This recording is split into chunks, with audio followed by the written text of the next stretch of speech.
মা মানসিক ভারসাম্যহীন, তাকে দেখার কেউ নেই, সেই কারণেই মাকে হত্যা করেছি। আজ শিলিগুড়ি আদালতে পেশ করার সময় এমনটাই জানালো অভিযুক্ত ছেলে শ্রীকৃষ্ণ মহন্ত।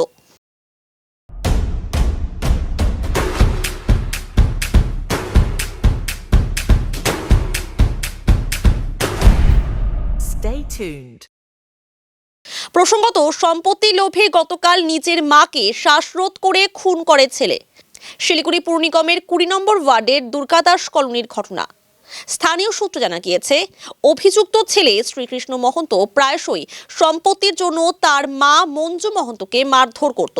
সম্পত্তি নিজের নামে করার বেশ কয়েকবার চেষ্টাও করেছিল, কিন্তু সফল না হওয়ায় মাকে খুন করে।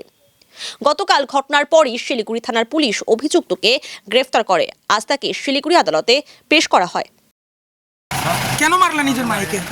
হ্যাঁ, পাগল হয়ে গেছিল, কেউ দেখে না। না না, সম্পত্তি তো নিজে মারলা কেন? তো কে দিয়ে মারলা?